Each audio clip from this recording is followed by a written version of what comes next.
a message for my people. Nick Dad, baby. We the new label. Yeah. Come on. Yeah. Come on, son. Now this the black sheep sticking it to him. I need a crib like I'm Gatsby. I need it. In hand, just understand my Pockets that deep. with nothing to prove. I ain't got nothing to do. When they can't compete and I got nothing to lose. You see, they told me I'm the one. Yes. What's good, everybody? Welcome back to Veterans Minimum. A little bit of a different look. Want to make a couple of announcements before we get into the number one sports betting vibe on the internet. We're going to be recording right after the Sunday night. Right before the Sunday night game, after the Sunday slate has concluded for the rest of the football season. Full transparency, we're going to be filming in the studio once a week due to many, many reasons. One, we do have to pay for studio time now, and George and I just wanted to decide on, let's go to Riverside. Let's have conversations on here, start releasing the shows on Monday, getting more traction on the recap on the Monday episode. You know, George, Mr. Carmona in the building. Full disclosure, Veterans Minimum, I used to release on Mondays back when I lived in New York because I would film at about 12 p.m. Eastern time, so I'd capitalize on the Monday. So moving forward, you'll get the show on Monday mornings as well as Thursday mornings when we'll be in the studio. So, yeah. That is some housekeeping. Yeah, that's some housekeeping notes, and then a proper introduction from my dog. George, what up, baby? Dude, I'm fired up to be doing this on a Sunday. I had a story that I wanted to get to from yesterday about I had to pretend that I wanted my bet to lose because of this situation. I was at Red Rock. They're having a shawarma. Yeah, are you familiar with shawarma? Like almost like a gyro, almost. But like shawarma, okay. This place was a shawarma like burrito that was like fried on both sides, right? It was a pop-up only going on at the Red Rock. Needless to say, Nick, I waited in line for 2 hours. Standing up, waiting for this fucking burrito, shawarma burrito. And after we waited for 2 hours, it took us another hour to get our food. I go to say all that because there was a table that was right by the line that we were in, and it was a VIP table, and the guy was wearing an Army shirt. And in the morning, I had bet on Navy to win. It was a scoring margin bet between 1-6 is the bet that I had put in. And this dude's in an Army shirt. And I, buttered him up a little bit. I said, I'm actually going for Army today. Like, you guys mind if I use these chairs here? He's like, I guess I'll let you guys sit down. And so I had to sweat out my bet, which won next to an Army fan who was hammered. And he had also said, he's like, don't tell this to anybody, but the security here is the only security that lets me bring my gun in. And he had a gun in his fucking backpack. So imagine if I wouldn't have played nice there, I could have, my life could have ended at the Red Rock yesterday. But I played it cool. I was cheering for Army. And every time Navy did something good, I just looked at Cameron because she was in on it. And we cracked a smile.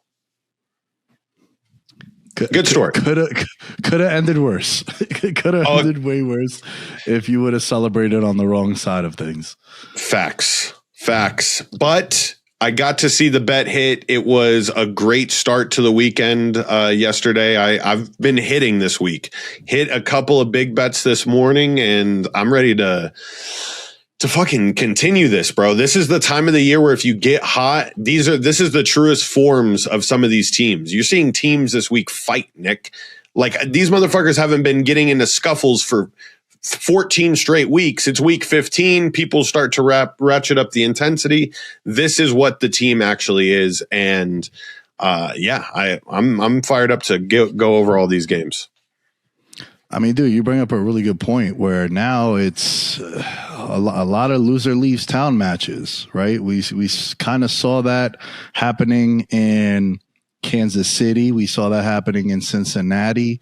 It's, happening. It was happening in LA as well. It's now it's gut check time, Yep. I would like to start though with a bet that you and I hit.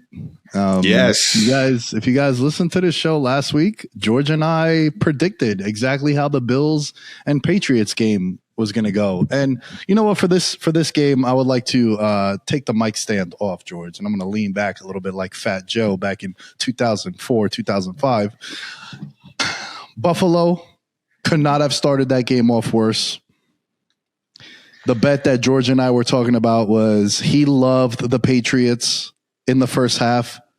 I believe, hold on, I have my notes right here. Let me just see. I believe my trust me was Buffalo. Thank God it was. We moved to 10-5 on the year with the trust me because everything else was a nightmare. Everything else was a nightmare. However, so George's, I believe, trust me was the first half. Yes. Correct. My trust me was the Bills the whole game. If you would have parlayed that a little first half, second half action, double result, you could have gotten plus 600 on the show. So shout out to both of us. Hopefully you guys tailed that. Now, to get into this game, talk about putting the cape on. Shout out to Josh Allen and his wife, Haley, for announcing that they're going to have a kid. To that, I also say, Josh Allen, congrats on the sex. And he laid it on the Patriots, bro, especially in that second half. They started to come back, and it was a must watch. It was on the 4 box for me. I also think that this game, though Buffalo started off slow, I wanted to ask you, actually, I feel like they do that a lot, bro. Is it concerning for you that Buffalo kind of starts off slow in some of these games? Because it did feel like, just to put a bow on this, bro, obviously I was watching that because Drake May and Matthew Stafford have been going head to head on MVP. The odds have significantly taken a massive swing. You know, Matthew Stafford right now is minus 450. So if he just plays out these next 3 games, it looks really, really good on that. So I know I've been long-winded on this, George. 2-part question. Is it concerning to you that Buffalo starts off this slow? Because it's happened a couple of times this year. And then did you think they'd be able to overcome on New England? I knew they were going to be able to overcome in New England. This is the difference. This is when I said last week that they're going to bully on people's inexperience. This is that moment. And you got to witness a team get complacent in the Patriots that came out extremely fired up. You had Travis Scott in the building. You had Stephon Diggs getting New England a type of vibe that has never existed there before. It truly has not. This is a new culture. They were fired up, but I knew at that moment in time, at halftime, and the fact that the Bills were going to get the ball, like the thing that worries me about the Bills is when they can't put it together in the second half. When the Bills are struggling and they go 3 and out in the second half, or you start to see James Cook get shut down, it's a different version of the Bills. They brought it up again today that James Cook, when he gets over 100 rushing yards, shocker, this team is really unstoppable. And to answer your question, does it concern me? No. When you have a quarterback that can go 5 drives in a row, touchdown, touchdown, touchdown, touchdown, on what's supposed to be the best team in the AFC, I think the books had told us this prior to this game. The fact that the Bills were favorited to win the AFC championship, this is the reason why. And I feel like that answer correlates perfectly to what the books are saying. Man, you know what I was thinking about? And obviously it's so much easier to say after the result, but like I kept looking at, because, you know, I made that bet of Panthers, Jaguars, and Bears to win the divisions a couple of weeks ago, and it was 30-1. And then last week we mentioned it again, and it was 15-1. And I kept looking at Buffalo to win the East plus 500. And the reason why I say it's obvious now to say it as opposed to before the game is because, dude, we were talking about how Buffalo was the favorite to win the AFC. You know, New England has that game. They still got that game that they got to play Baltimore, and Baltimore is in some must-win scenarios. It was just something that like stood out to me. You know, the division now, they're only a game back. Patriots are now falling to 11-3. Shout out to Jordan in the Discord. Shout out to the fans in the Discord, patreon.com/veterans minimum. You can get in on the Discord. You know who had a big play, bro? And I called it. Joey Bosa.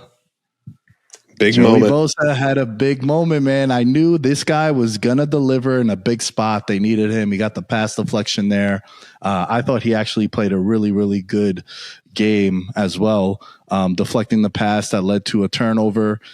They now move to 11-3 is New England. Update on the cough. Probably the first cough I've had in about 3 days, ironically enough, as we're filming, George. Dude. I think the boy is back. I think I'm back. So is Buffalo. And you know what? Shout out to Travion Henderson. Another big game for him.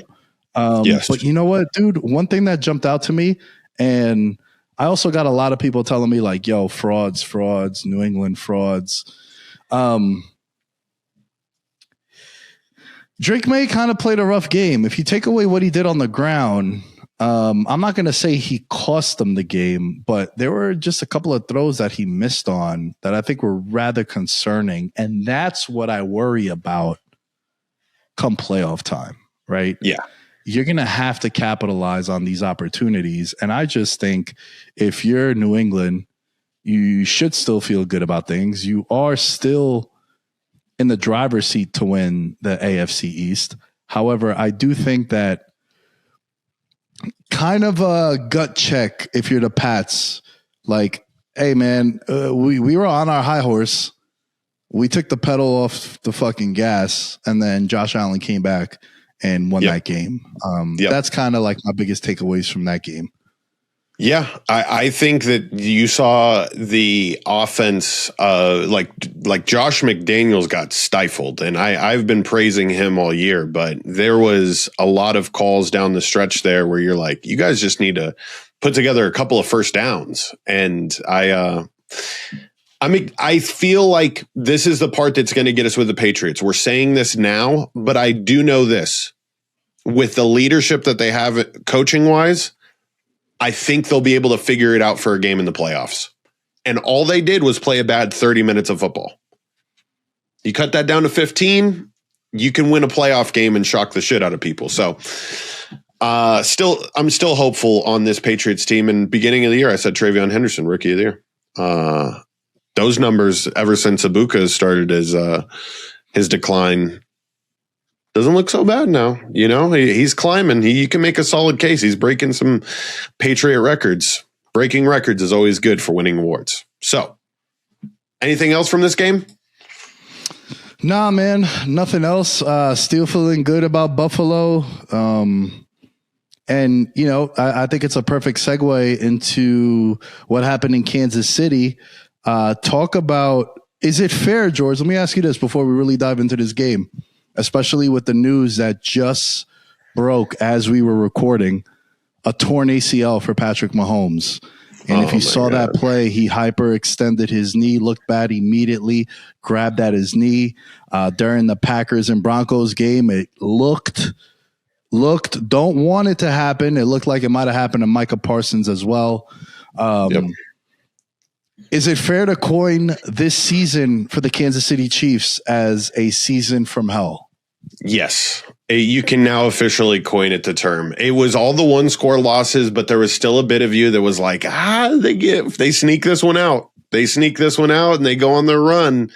This is that team that you should be afraid of. But I'm almost glad that let's look at a couple of positives that come from this. It wasn't the very, very end of the season. Patrick Mahomes as a player, he's a guy that I feel is going to be ready for week 1 next year, regardless. And especially with how good medicine and modern science is. You kind of got to, I would say, really analyze and see if you want to blow this thing up.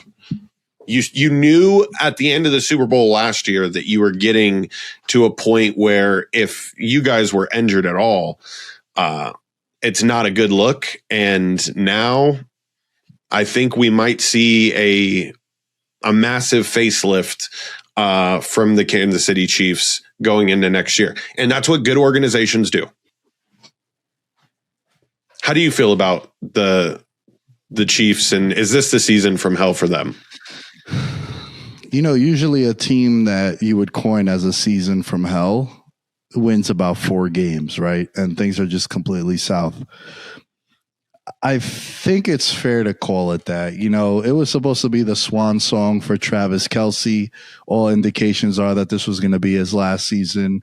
Should he have left on the high of being in the Super Bowl, even though they got smoked in the Super Bowl by the Philadelphia Eagles? I don't know. Who am I to say? But you're right. Look, Chris Jones, 31. Got to make a decision on the wide receiver room. What do you do with Kareem Hunt and Pacheco? Offensive line, you had a couple guys injured. But again, you're paying some players that are not fulfilling the dollar amount that they're being paid.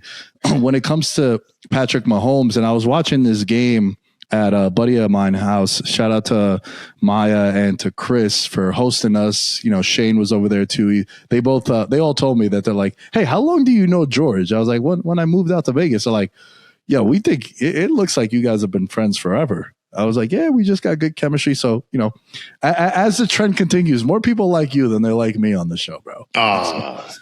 But listen, I'm all for the views, right? All views and downloads matter. We all have roles. We all have roles. Okay. I'm like John Cena in the early days. All right. It could quickly change. And I could be getting choked out on my last match. Yeah, you could be. Shout out to Cena, one of the best to ever do it. So, as we were watching the game, one thing that I did say, I'm like, because we watched the play happen live. Anyone that gets hurt now, bro, it's so unfortunate because you got to expect them to maybe come back in October, right? Now, I understand quarterback, receiver, running back, DB. It's a different scenario for each. And to your point, Mahomes probably will be ready come week 1 of 2026. But I'm a Giants fan, right? Listen to what I'm saying. I'm happy he tore his ACL when he tore it, right? Malik Neighbors, that is week 4, first weekend of October. He'll have the right amount of time to be prepared and get ready for a week 1. Odell Beckham Jr., when he tore his ACL in the Super Bowl, he missed the following year too. You know what I'm saying? So it's something that might be a throwaway, especially for some of these teams that might not make the playoffs.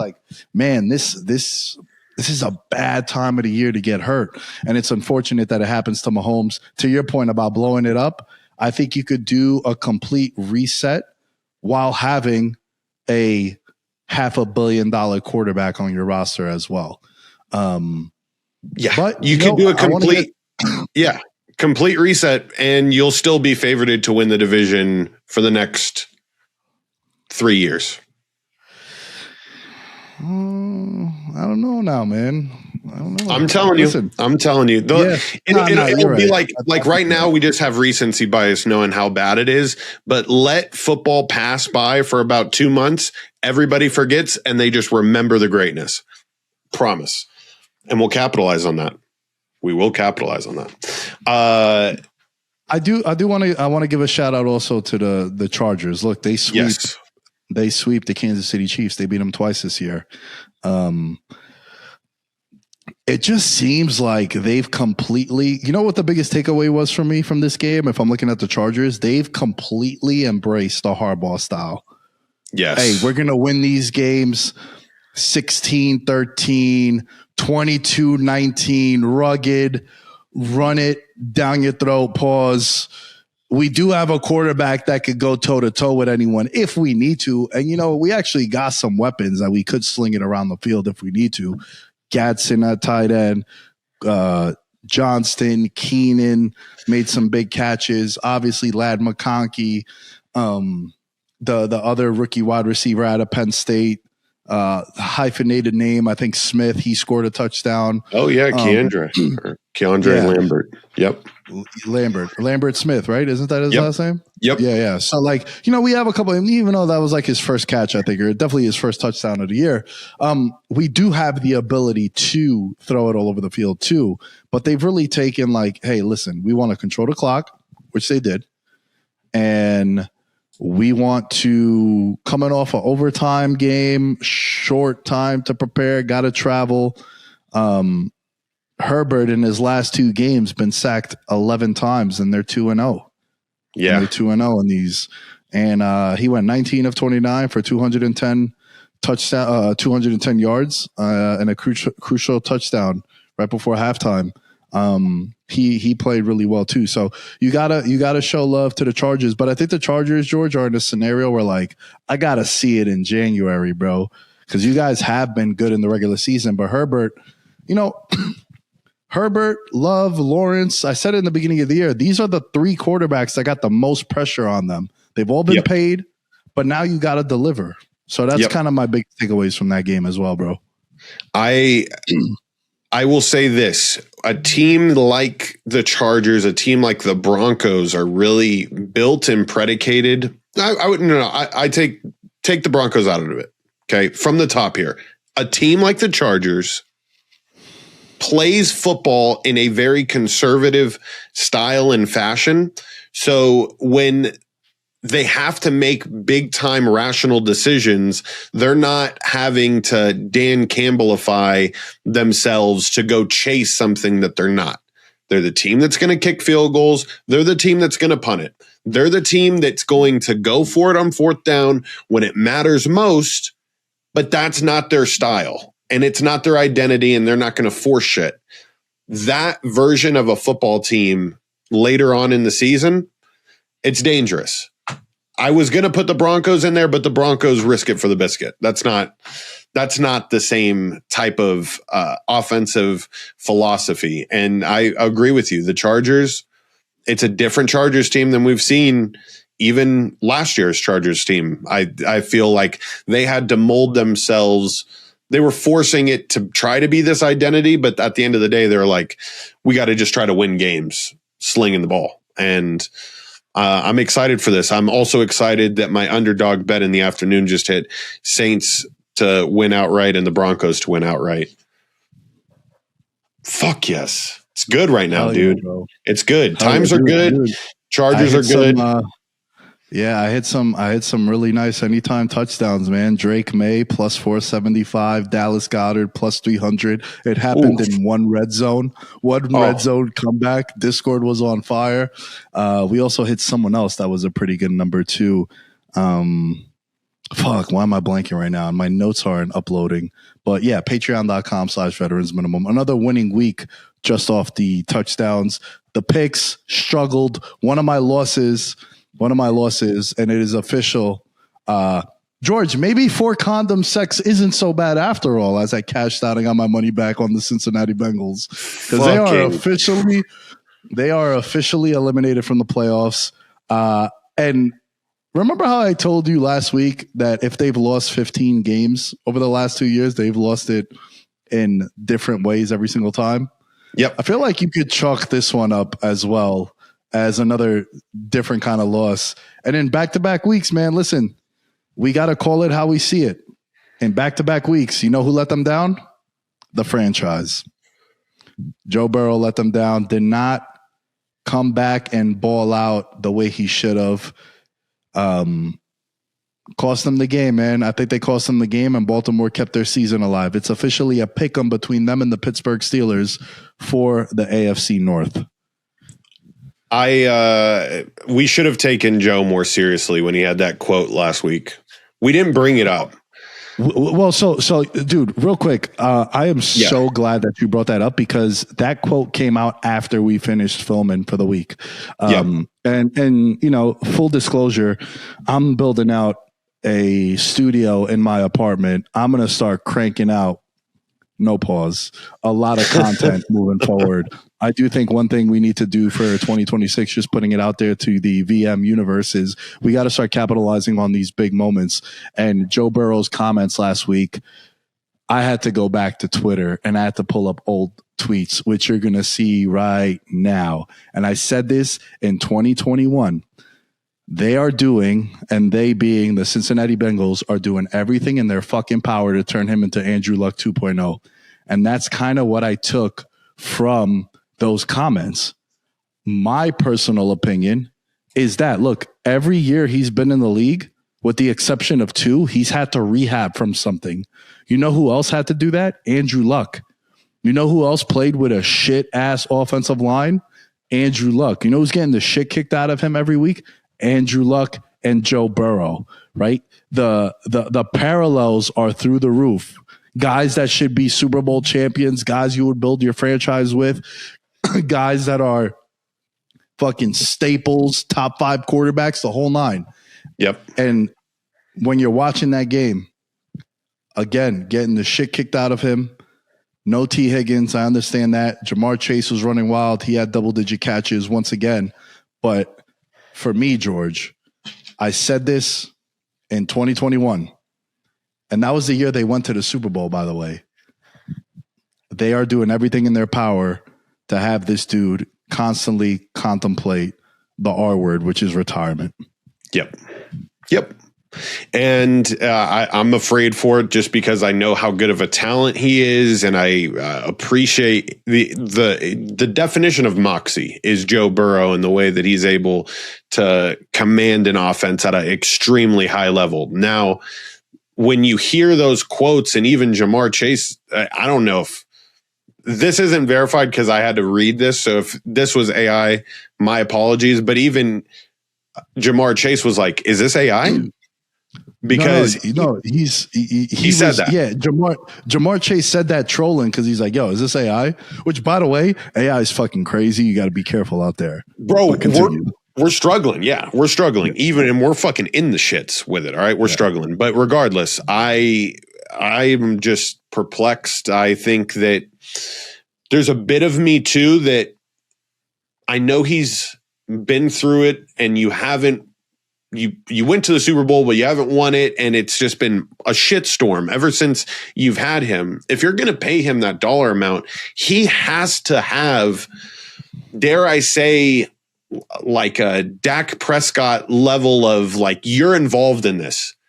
I know that when I bring Dak Prescott into this, hear me out, where Jerry Jones wanted Dak to be a part of something as far as the way the offense is created to make them feel happy and wanted. I don't think that Joe Burrow necessarily feels that. And we've always said that the Cincinnati Bengals are a shitstorm as far as their facilities, the way that they treat their players.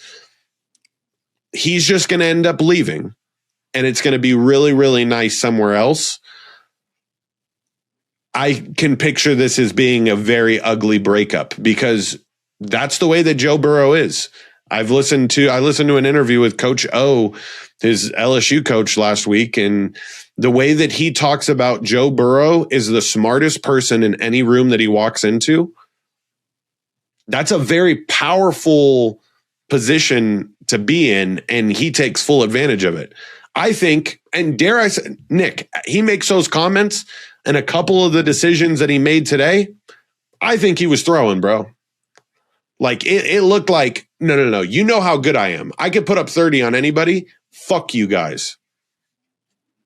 I don't think he would ever do that. But if he had the ability to, he did. He made his point. He made his point this week. Listen, bro, just to add more context, 2020, he gets drafted, ends the season with a torn ACL. So he has to rehab in the offseason. 2021, they go to the Super Bowl.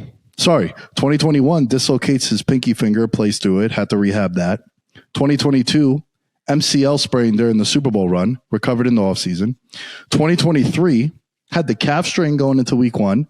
Then he tore his wrist ligaments, week 11, Thursday Night Football. I remember that. So then he has to rehab that in the offseason. And then this year comes in, no rehab, right? Comes in, had a career year last year, lit it up, went crazy, shows you what could happen if he's healthy. Then week 2, misses 2.5 months because of a toe injury. So like this guy is, when he's playing and he's healthy, we see what he could do, right? We have a sample size of 3 seasons that Joe Burrow has been healthy in those seasons. And here's what's happened. career year statistically in 2024. In 2022, they go to the Super Bowl. And then the year after that, the year before that, they go to the AFC title game. Like, this is what he does when he's healthy. So they have 2 AFC title appearances, one being a Super Bowl appearance. And then last year he throws for 40 plus touchdowns when he's featured on the Netflix documentary. And it's like, but it's unfortunate because it takes a toll on you, bro. If you've ever had to rehab a significant injury, as I had to one time rehab my left knee, I tore my left knee up playing football. Sunday rough touch football, running out of bounds, move my knee out. Bro, it sucks. It's so draining. I'm over there fucking hamstring curling 10 pounds, and you think I'm taking 225 for a ride. It's demoralizing. It's devastating. I couldn't say that word because I'm getting pissed off talking about this Joe Burrow shit because he's amazing to watch. You know what I mean? And then you look at Lamar Jackson. I'm pretty sure Lamar Jackson, they get through it. They win this game. He didn't look all that. He didn't look that crazy. And it makes you wonder, bro, if at the end of this season, they're like, yeah, Lamar got to get ankle, shoulder, back surgery. I'm pretty sure, dude, if the Ravens were like the Browns right now out of playoff contention, they'd be like, Huntley, go in there, bro, and just Cooper Rush, but we got a chance how shitty the cards were laid out for them in the beginning. They have a favorable cards now with how the division played out. So, that game for me, it sucked. I was on the Bengals. I got it at +3.5, bro, right before kickoff. I thought I was robbing the casino. I really did. But, things happen. Defense, listen, since the Patriots game, Bengals defense has not been bad. It's the offense that's been letting them down. And I think that's just putting a bow on this conversation is kind of just the roller coaster that's been the Bengals for the last couple of years.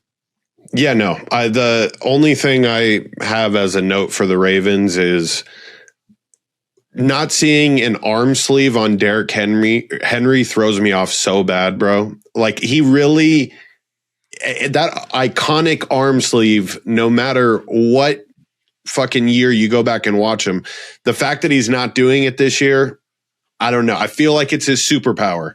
He has his best moments in the arm sleeve. I'll leave it at that. This Ravens team,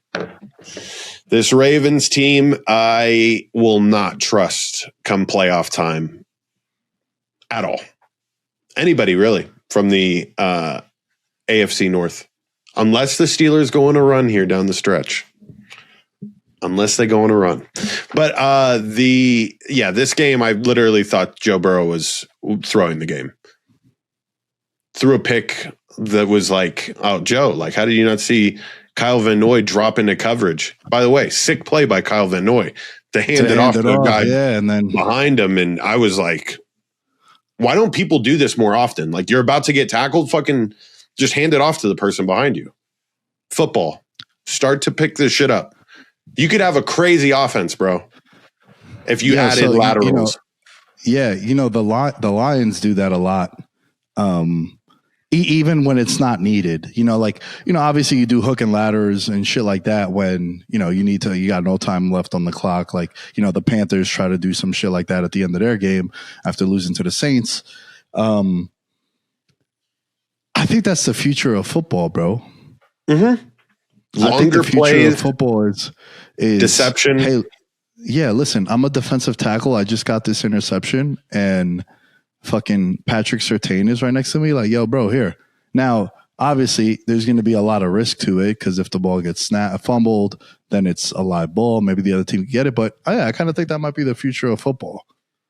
It looked cool. It looked cool as shit. Yeah. And then to see, I mean, it was already a 3-possession game, but at that point, I was just like, absolutely no shot in that one. Hey, can I give you just one last thing on Joe Burrow? Yeah. And it's been floated around a couple of potential teams, but I haven't seen anyone mention this team. People have said Minnesota. People have said the Jets because they have all the draft capital. People have said, I've heard Dallas. I've heard the Raiders. What do you think about him on the 49ers? Kind of love it. and you send Brock Purdy to Cincinnati. Contracts match, right? You're giving up a frame. Maybe San Francisco got to throw in like a 2 or a 1 as well. Maybe you could give them, like a fucking second round pick also. But I'm just thinking about Joe Burrow needs to go to a head coach that is super duper competent and also an offensive genius. And everyone has been saying, well, maybe the Rams, right? What if the Rams win the Super Bowl? Stafford wants to retire. They got those 2 top picks with their pick, and then they got the Falcons pick. Maybe you give up like 3 1s for Joe Burrow. Zach Taylor does have ties to Sean McVay, who also has ties to Kyle Shanahan. I don't know if it's a hot take because I know people have floated the LA Rams. I'm thinking Kyle Shanahan has never had a top 5 quarterback. And be like, listen, bro, we've given up draft picks in the past and all this capital. Like, fuck it. One more swing of things. I kind of like that one. It would be a fucking Hail Mary, but I think that they know that if they can get Mac Jones for like 1 more year at a very cheap salary, that you might just have found your Brock Purdy that had already gotten drafted high, and you're buying low. So I do think that that's in the plans for him, but the Rams one is very compelling. Joe Burrow seems like he would want to be in Hollywood and he would love the limelight. I can only imagine the type of star that they would turn him into. And then McVay, a year after us saying that, is he going to go into announcing? Might just go on to win 3 to 4 more Super Bowls, just for shits and giggles. Yeah, I'm excited to see the way that this shakes out, because those comments, had we heard them before the show, I think it would have swayed us into staying away from picking Cincy. Hindsight's 2020. How did you feel? Hindsight is definitely 2020, and the reason why I'm on my phone right now is because I just bet Justin Jefferson to score a touchdown. So if you're a member of the Patreon, it was one of the picks. If you're listening to this now, we'll either seem like we had a time machine, or we punted for the 6th straight week on Justin Jefferson to score a touchdown.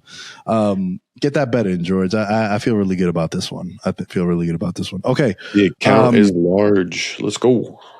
Let me ask you this question, because I'm watching the Jaguars play, and Trevor Lawrence has a career day, lights up the Jets. And that's probably why I'm a little hesitant in what I want to tell you. Is it possible the Jaguars are the best team in the AFC? Okay. I want to tell you that you're not crazy, and that the past 3 weeks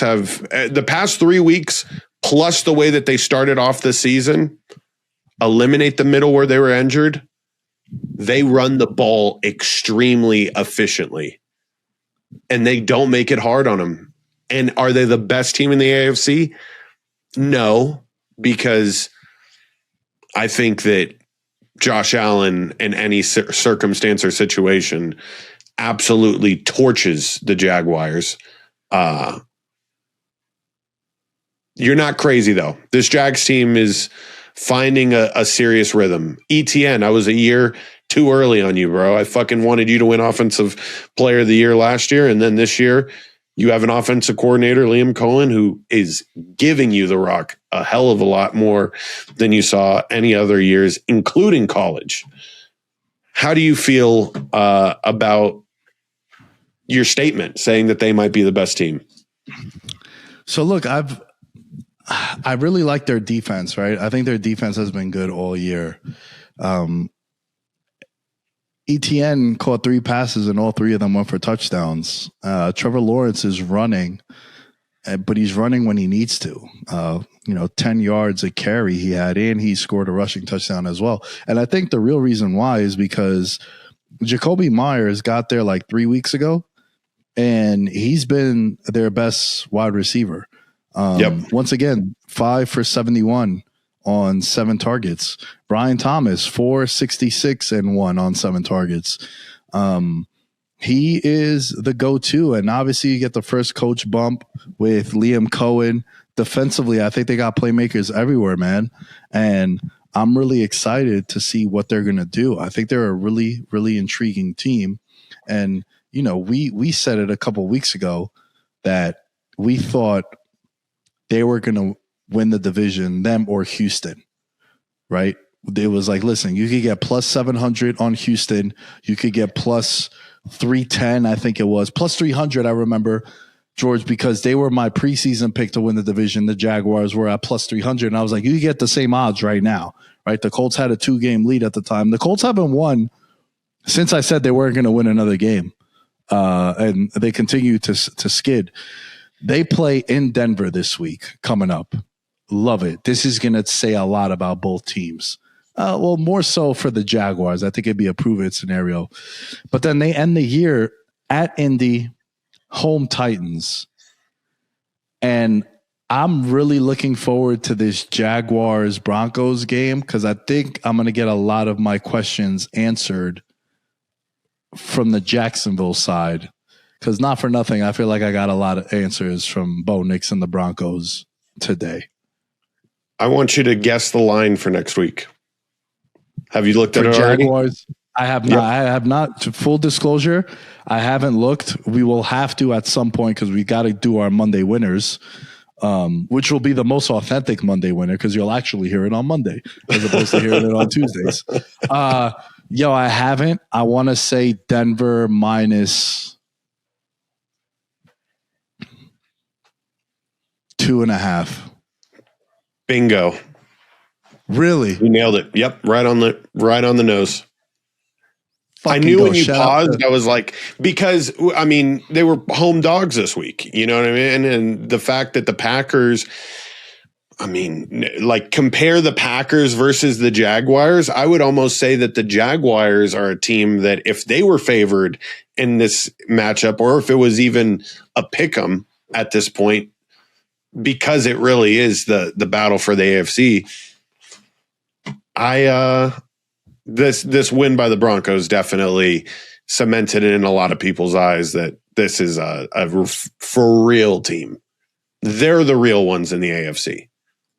Shout out to the NFL schedulers because, I mean, down the stretch here, it's every single week we are just getting premium matchups that will, be valuable handicapping information come a month from now, for sure.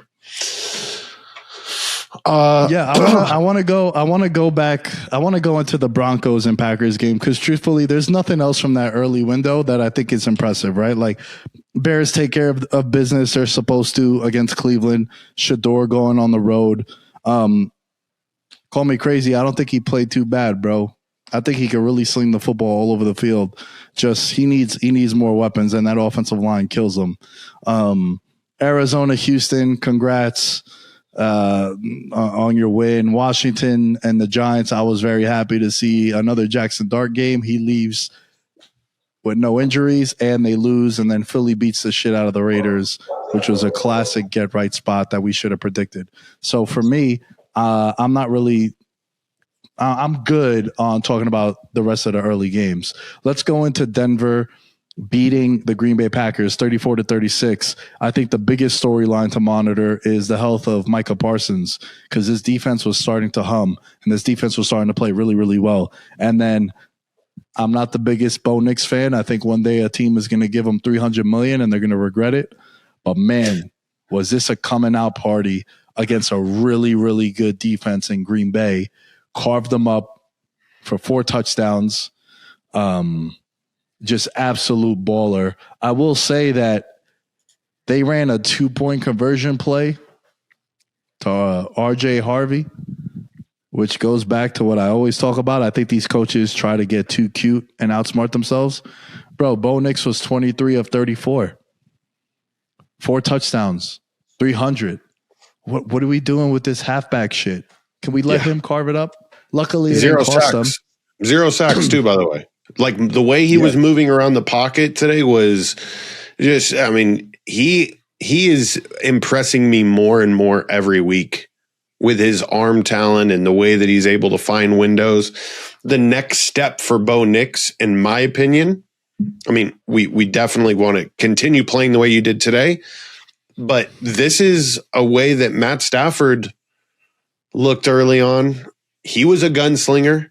The next thing is the no-lookers, and then before you know it, this is your second coming of it. He's old as fuck, but in the situation where you have him and Jordan Love that you're getting to analyze every drive taught me that Bo Nix is way better than Jordan Love at the position of quarterback.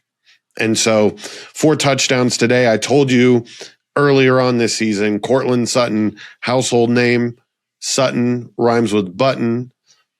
You could eat mutton if you're the lamb, you know? And so he's good. They found him early. Like this Broncos team, I love them. Hufanga on defense, tough Tongan. This team, to me, they're the cream of the crop in the AFC. Yeah, and especially, look, this was a prove it week for the 2 top teams in the AFC. Yep. One proved it, one didn't. And now I think that the Broncos should be the favorite to win the AFC. Odds-wise, I'm not saying they are, but you know what? Now that I think of it, I think this Broncos-Jaguars game should be Sunday Night Football. Let me look at the odds real quick. I don't know what the next Sunday Night Football game is. Next Sunday is Pats at the Ravens. Yeah, we got to flex that shit. Yep. We got to flex that because Jaguars, Broncos, because you know what's going to happen this week. Both teams are going to get smoke blown up their asshole. What we've seen this happen, especially with young teams, like, oh shit, look at us go, and then it's quiet. Then they, flat. So I think that game should get flexed because now you're in week 16, 17, 18 where games do get flexed. But too many fadeaway jump shot passes 30 yards downfield from me from Jordan Love. And Watson got banged up. Hopefully he's fine. Yeah. But, he spread the ball around. Watson, Dobbs, Musgrave, Reed, Golden made a couple of nice catches. Wicks caught one pass for 6 yards. If Watson is seriously hurt, I think this puts a break in this offense. Yeah, no. Watson was one thing. You could honestly make the case for just Watson, but after seeing what happened to Parsons, it's like you got to pack it up. Pack it up. Well, I also think I'm talking about George. I'm talking about offensively, right? No, I know. Kraft a couple, about a month ago, who I thought was your most important offensive player outside of Jordan Love. Yeah, and if you get Christian Watson to go down, it's something that you're going to start needing guys to step up massively. I don't think they got that kind of roster to do so. Impressive game. Hey, can I ask you a question about Riley Moss? Because we had a heated discussion with the guys I was watching the games with. You think he's a good corner? I think that the position of corner can be put under a microscope like on any other position. I do think that he's a competitive corner. I think that what he does in the situation that he's given, that nobody pays attention to Surtain's side. Yeah. That like this Broncos defense wouldn't tolerate it otherwise. Like this is less of me having to guess, is he good? Vance Joseph is a defensive mastermind, legend in the game. He's been coaching for over 20 years. He's got the stamp of approval from him. I think it's enough said. Now, is he a little corny at times? Yes, but I think he's good. He's good for the Caucasians. Do you not feel that way? No. I think he's really, really good, bro. It's just that he gets about 12 targets a game because, to your point, they don't want to throw to Surtain. I remember when the Jets had Darrelle Revis, they then acquired Antonio Cromartie, and Cromartie might have been the most penalized DB in the league. And my Jet fan friends would tell me, yo, he's actually playing really fucking well. It's just that he gets about 15 targets a game. Obviously, you're going to give up shit when you're not going to throw towards Revis and you're going to throw towards him.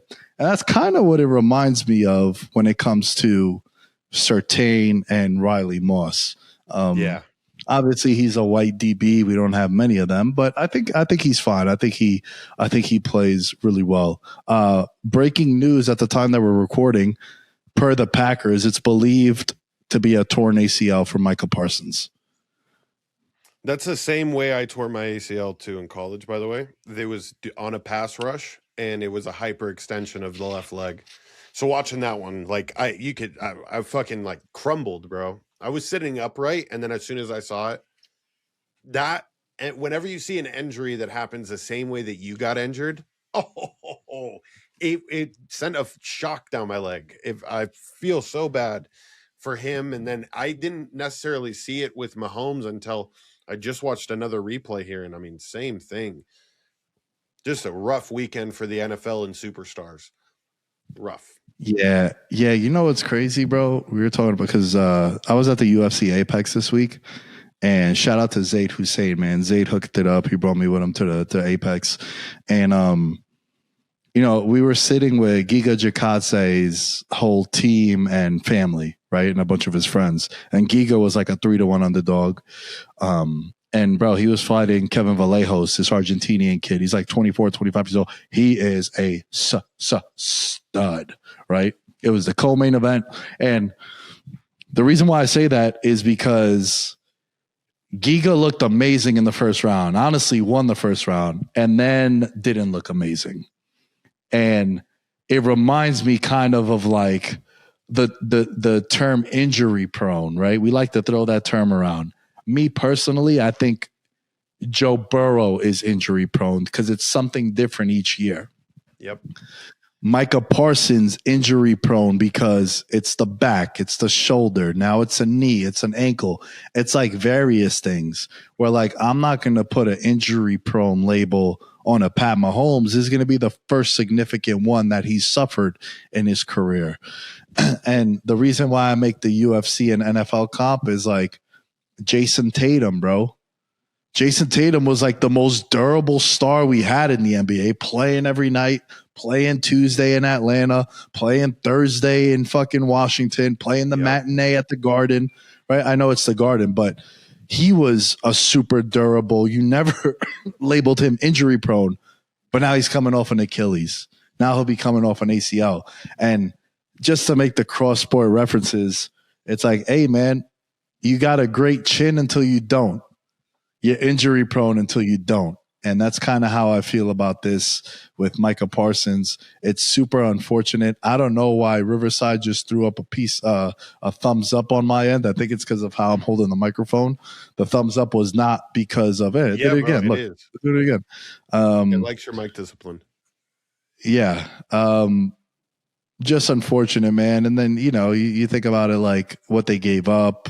They signed him. It's just really unfortunate because they were, it was them and the Rams, dude, are the two teams in the NFC East, NFC as a whole. Because, bro, I'm going to be honest with you. The fact that Phillip Rivers outplayed Sam Darnold, who was coaching high school football last week, bro, and went into Seattle and covered the spread, threw a touchdown pass. Sam Darnold didn't. Shout out to Jason Myers, kicked 6 field goals. Yep. I'm cool on Seattle is what I'm saying. And I know they play the Rams this week and what potentially could be for the 1 seed. And the Rams might not have they're probably not going to have Devontae Adams, who came up hobbled. We'll get into that game in a little bit. I'm cool on Seattle, bro. That was my takeaway from that game. I can't believe how much respect they paid him. And maybe this is just me not realizing, like, this is the difference in what a premier NFL Hall of Famer what he can do at the line of scrimmage in a hostile environment, coming off the couch, to not just like, he wasn't lighting up the world. I mean, he definitely, his passes were fucking wobbly. They looked slow, but then there was times where he was decisive. Everything though revolves around being able to see what the defense is going to do, substitute out of a play. And Jonathan Taylor was able to carry the load, and that was the game plan. And you think about, why don't more coaches run an offense similar to that when they have a new quarterback? And it's just because they can't, because that's the difference. A guy that can analyze a defense is the reason why they get paid buku fucking bucks. And I think the Seattle Seahawks defense, I don't know if it was they did a terrible job of disguising blitzes, but everything that Phillip Rivers would do, you'd see him, he'd go up to line of scrimmage. He was taking that play clock down to a second every fucking time. If you see consistency in that and the way that he was able to get all his calls off, man, like that, there's a lot of promise that the Colts could, in these next couple of games here, make people a believer. Can they sneak in? I don't know, but if they have like a veteran leader who's starting to get more hip to the game, Flacco did it not too long ago. It would be nice to see. It sucked that they couldn't pull it off today, but isn't that just fun to watch, Nick? Because he was on my at least I had the 4 box up, but the audio I kept on that game just to know how when everything Rivers was came on the going field at every moment. Yeah. Look, man, he didn't play too bad. He did look 44 though. Like when he had to move, he looked 44 every time he had to move. But I missed the shock put, you know? I missed it a little bit. Listen, playoff picture right now as currently constructed. Your top seeds are the LA Rams and the Denver Broncos. Then you got Pats, Bears, Jaguars, Eagles, Steelers, Bucks, Chargers, Seahawks, Bills, Niners, Texans, Packers. On the outside, looking in on the bubble, Colts, Ravens, Dolphins, Lions, Panthers, Cowboys, which leads me to this. Carolina.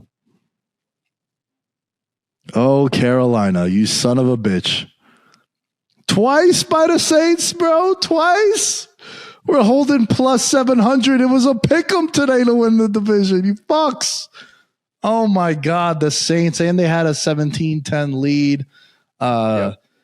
Oh, man. Carolina. Like, bro, honestly, I think if you're the 5 seed in the playoffs, you cannot wait. Like, you're almost hoping to be the 5 seed in the NFC because you play either Tampa Bay, who is hanging on by a thread with these injuries, or you play Carolina that you can't seem to figure out at all.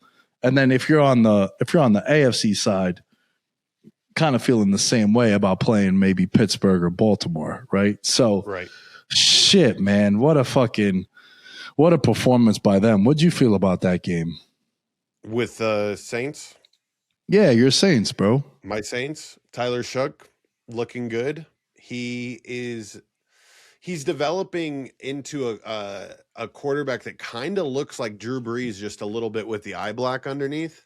Like he gave me Brees vibes today. And I'm going to be honest, it makes sense. The way he moves around the pocket and the way that he stays composed and is able to not just be a one-trick pony, so to speak. Like he's slinging that thing out there. Vele had a good game. Olave had a big catch down the stretch.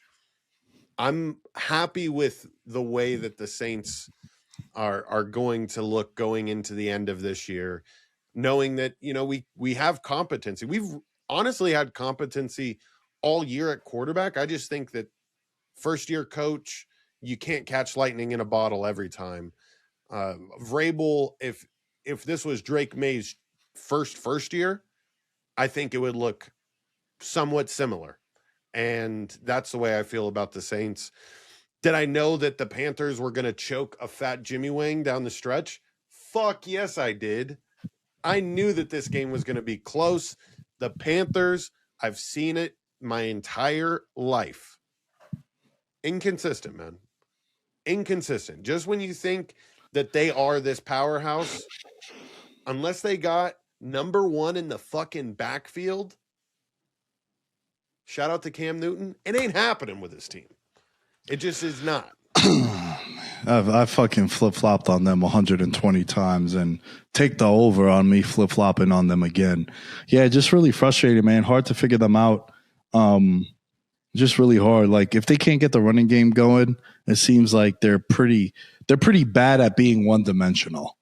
There's a couple of teams that if you're one-dimensional, you could still move the ball and still put up points. They're like, yo, if Rico and Chuba Hubbard can't get it going, pack that shit up, bro.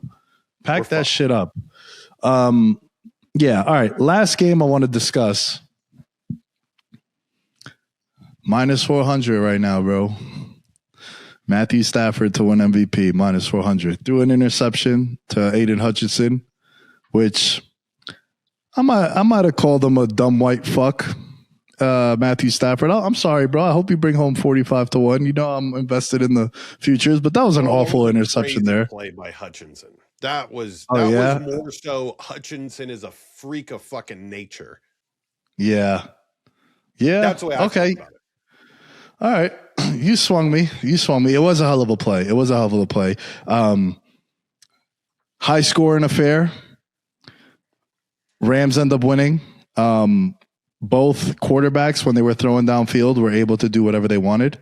A little bit concerning. It seems like the moment people started saying Emmanuel Forbes was this revelation after being a failed first overall, not first overall, but first round pick for the Washington Commanders, it seems like he's skid a little bit. Devontae Adams did pull a hamstring. It's going to be important to monitor that. If I was the Rams, I would shut him down until the playoffs. Look, he's 32 years old now.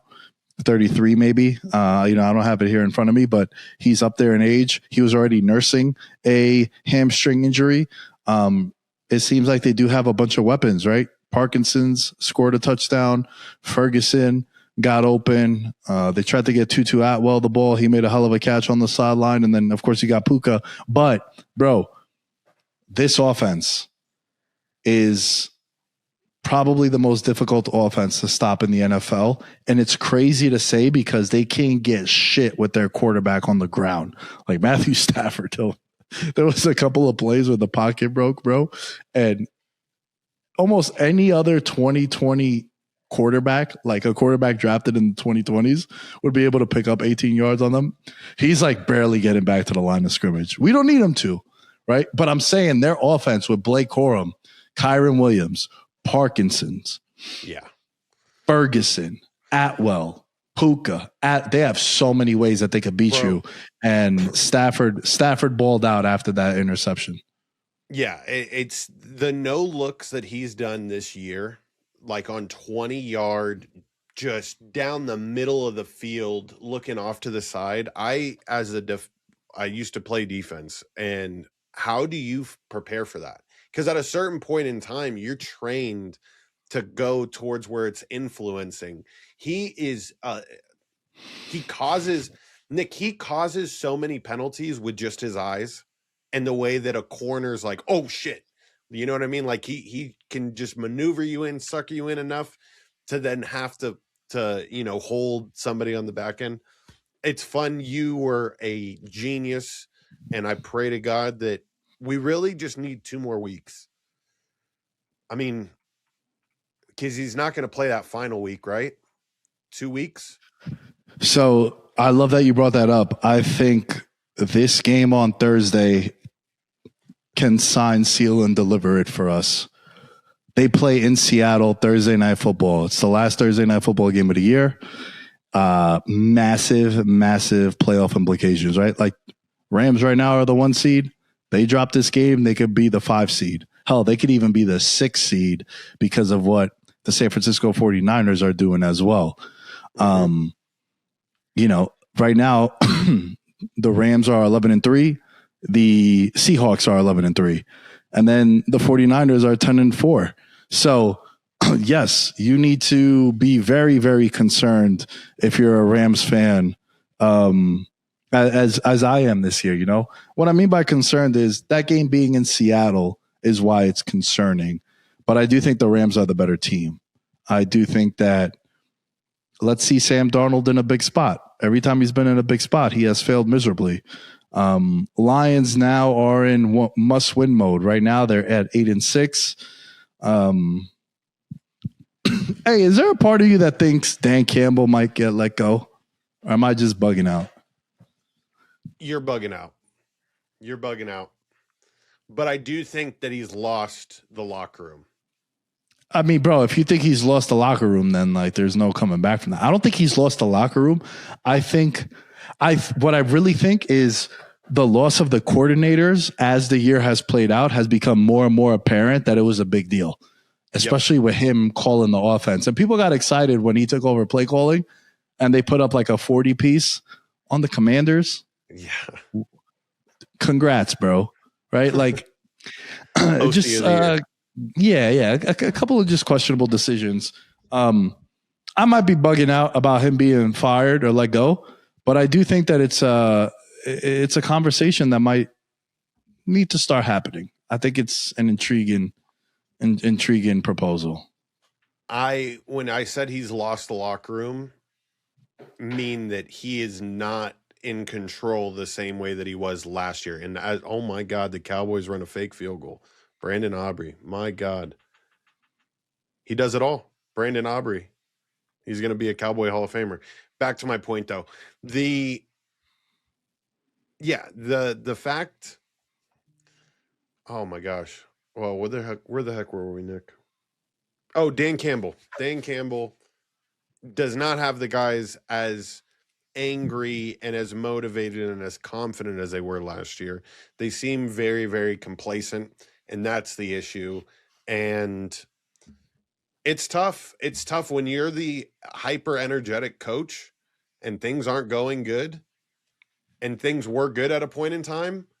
It ends a lot quicker than if you were a even keel coach. We fucking ride through anything because, it doesn't feel the same tangibly. And any Lions fan would tell you that. Yeah, and then also if you think about it, it's like, man, you got to give him a little bit of a pass considering how bad Detroit was before he got there, right? Facts. Like we're talking about Detroit being a Super Bowl contender. Look, a double revenge game. Jared Goff, I thought played really well as well. It seems like if Gibbs can't get going, this offense is gonna look like how it did today. He could light it up through the air, but it's not going to be enough. It felt like a lot of empty calories. You know what I mean? Like they put up big numbers, but a lot of it came where the game was like out of hand already. You know, like once the Rams went up, it was over. It just felt like so demoralizing for them. That word's been whooping my ass today. I'm like 0 for 2. Yeah. I'm like, yeah, that's what I've been feeling trying to pronounce that word. It's demoralizing you. Yeah. Demoralizing. There we go. Cowboys Vikings. I want you to know, or I want to get your just opinion on this game. Do you think who do you think is going to win? Cowboys finished at 5.5 point spread. They're driving down right now. How do you think this one finishes? Honestly, I was excited that we're doing this during this game because it's not really, like Minnesota's kind of trying to play spoiler, where Dallas still has an outside chance at that division because. My buddy Chris and his girlfriend are Cowboy fans. They're from Texas. And he was like, man, I wish the Raiders could have pulled one off. I'm like, listen, bro, Philly still got Buffalo. And then they got those 2 games with Washington. And, Washington's a motherfucker to play, especially for Dallas. So for Philly and in that division. So I don't know. I don't really want to give a prediction on that, even though we did say Justin Jefferson to score a touchdown before. I'm cool, man, on week 15. Is there anything else you want to talk about before we get going? No, man. Let's hop straight into our Monday winner. Monday winner for me. And man, oh man, should I take a victory lap or is it too early with maybe being the only person that picked the Bears to win the division this year. Because right now they're in first in the division. I know it's too early though. It's too early. Monday winner, money line, Chicago Bears plus 140 at home against the Green Bay Packers. Packers now just lost Parsons. Who knows what's going to happen with Watson? And I really think that we need to get another showcase game from the Chicago Bears. I thought they looked really, really good in a loss versus the Packers 2 weeks ago. Now they're at home. Listen, this is the biggest game Chicago has played in Chicago since that NFC title game. Definitely. In 2010. Easily, yep. Right? Like, yep. Well, I know they had that playoff game against the Eagles with a double doink. I understand that. So, like, the magnitude of an actual playoff game versus a regular season game, considering it's the Packers, they've owned you. You have a chance to really put your hands on the division. Like, bro, I'll give you another proposal. And this is why, we have the show that we have. And I would even say one day we're going to get hundreds of millions of dollars. I would even make this proposal to you. If you look at the NFC North odds right now, it's a pick 'em, right? Damn. It's a pick 'em between them and the Packers. And now this week, you could get the Chicago Bears at plus 125. Don't take the division. You take this money line. They win this game. They win the division. And that's what I think it is. I think the winner of this game ends up winning the division, and I'm leaning towards it being Chicago. Let's go. That's going to be a banger of a matchup. I'm glad you're taking that one. This one jumped out at me as a Monday winner possibility just because the season is officially over for the Kansas City Chiefs. The Titans are 4.5-point underdogs at home against a team that, now that Pat Mahomes is gone, how that locker room is going to feel. The trips. Hold on, not only lost their quarterback, they're officially out of the playoffs. Correct. I say we get crazy. I say we do a Titans and Bears money line. Let's do it. How about that for a Monday winner? Plus 520 right now on DraftKings. Do it. That's the Monday winner. Do you have anything for the Thursday game? No, just keeping all my thoughts and prayers for the LA Rams. I hope they win that game. I don't have anything I want to give out. Truthfully, that is 45-1 is on the line. 25-1 is on the line. For me, I am not betting that game. There's a part of me, depending on how this week goes, heading into Thursday Night Football, I might do an emotional hedge and throw some dollars on the Seahawks being plus 105 money line, maybe. But that's strictly an emotional hedge. I don't have a play, bro. I'm gonna have to pass on that. Is that okay? Yeah. If you're passing on that, come on, bro. You got to pass on this too, man. We're rooting for the brand. Yeah, we're rooting for the brand, but if you have something, go ahead. No, I don't have anything. I was going to say, with all the injuries, there's going to be some props to be placed. There will be some receivers that are on the fringe that they just picked up, that if you could find a couple of good numbers out there, that's what I'm going to be looking for with the Rams. But that's it. That is it. All things Veterans Minimum are at Veterans Minimum. Again, you'll be getting the shows on Monday from now on. George, maybe we try going live on YouTube next week. I wouldn't mind that at all. Try to set that up. I'll be in New York next week for week 16. So yeah, we'll dabble. We'll have some conversations. All things Veterans Minimum are at Veterans Minimum. Make sure you're a subscriber to the Your Welcome Network. Make sure you're still following us and are subscribed to the Veterans Minimum YouTube channel as well. We got a bunch of shorts and cut downs over there. At Nick Day is 10 as you can find me. George, where can they find you? At Mr. George Carmona is where you can find me, and we'll catch you guys on Thursday. Peace. I'm a gold medalist, bronze like your medal is. So many deer in headlights, but it's bedtime. Hear that supper bell, main course, be the venison. Dab. Most dangerous game. Either kill or be killed.